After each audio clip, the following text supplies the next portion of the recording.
About 2 years ago, I got the Glowforge Aura, and today I want to tell you what it's like owning this thing 2 whole years later. I'm going to show you what I love, what drives me crazy, and whether, knowing what I know now, if I would actually spend almost $1,000 on it. Real quick, I'm Jamila Payne. I run Color Me Crafty. I teach Cricut, sublimation, and SVG design. A few years ago, I added laser cutting to my craft room, and it changed all the things that I could make. But it also taught me a lot about what these machines actually do. So this isn't a first impression video. This is I've used this thing for 2 years, and here's what's actually true video. Let's start with the things that I love about it, because there is a lot that I love. Number one, setup was super easy. The Aura was the easiest laser setup that I've ever done. Wi-Fi, scan the QR code, and you're cutting in about 15 minutes.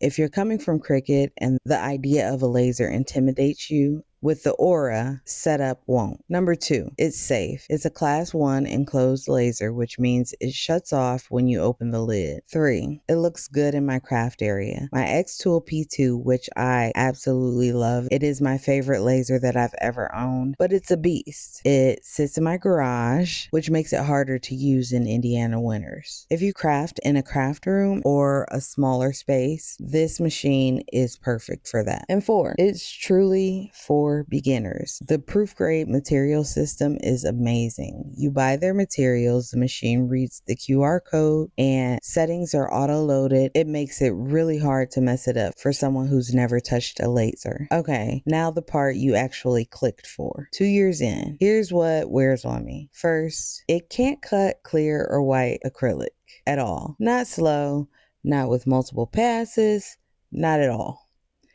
This is a diode laser, and that is a known limitation of diode lasers. They can't see through clear materials, so the beam just passes through. But every time I see a gorgeous clear acrylic project, I remember I can't make it on this machine, and neither can you. Second, it's a 6-watt laser, and when the Aura came out in 2023, that was reasonable for the price. Today, you can get a 10-watt machine for less money. The Aura's power has not aged well. Third, and this one will be a deal breaker for some people. It's cloud only. No internet, no laser. If your Wi-Fi drops mid-cut, you're stuck. If Glowforge has a server outage, you're stuck. I've lost projects to this a couple times. Then there's the membership thing. You get a free trial when you set it up. After that, if you don't pay premium, you can't upload SVG files larger than 100 kilobytes. You can't create custom material settings. You can't use most of the font. The free version is intentionally crippling, and I don't love that. And the big one for people who are running a craft business, the laser bed is too shallow for a rotary attachment. So tumblers off the table. Wine glasses, If your craft business is built on cup and tumbler personalizations, this is not your machine. And honestly, I've seen complaints in the Glowforge community. Connectivity dropping, calibration arm getting stuck, support taking days to respond. I have not had it as bad as some people, but it's worth knowing the pattern is real. So here's where I land. The Aura is not my main laser anymore. It's not even the one that I use the most. That's my P2. But the Aura still has a job in my craft room. I grab it when I'm doing something quick on proof grade material and I want to plug and play. I grab it for cardstock and paper projects, and even some HTV and vinyl projects. It's actually really good at those. And I grab it for some engrave only jobs where I don't need to cut all the way through. What I don't grab it for is anything thicker than 1/8 of an inch. Anything with clear acrylic, anything with white, or anything where I'm in a hurry. Buy this if you're a hobby crafter. You want enclosed safety.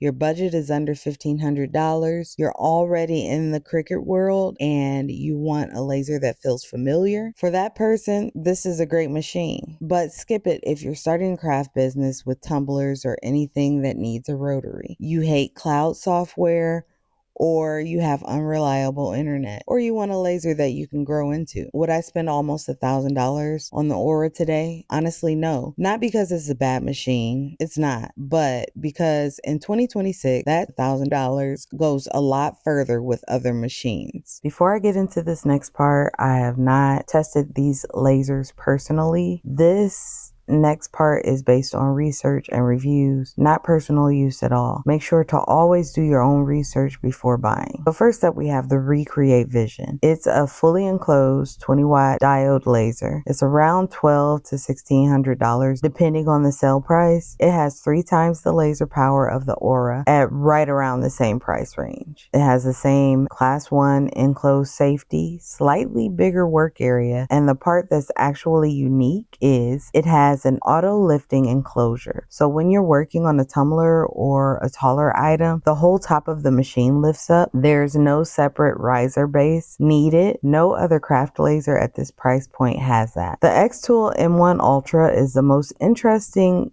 comparison to the Aura because it's not just a laser, it's an all-in-one enclosed machine. It's around $1,000 more laser power than the Aura, plus it has all those other capabilities that your cutting machine already does, but in one combined machine. It's like if a cutting machine and a laser cutter had a baby. For hobby crafters coming from the cutting machine world, this might be the smartest buy in the whole craft laser space right now. And one more option for the budget conscious, the Creality, hopefully I pronounced that right, Falcon A1 Pro is $600 to $1,000 depending on the deal.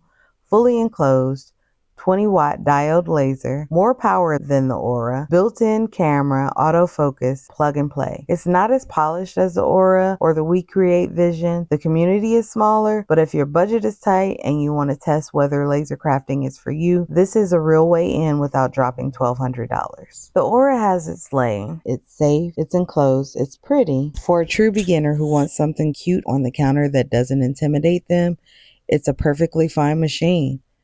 But for almost everybody else in 2026, that price tag buys a better laser. The WeCreate Vision, the xTool M1 Ultra, even the Creality Falcon at half the price. They all give you something the Aura can't. Power, software that respects you, and the ability to actually keep up with the crafter's needs. Here's what I want you to walk away with. You don't need the laser everyone on Pinterest has. You need the laser that fit the work you actually want to make. Look at the projects you're dreaming about.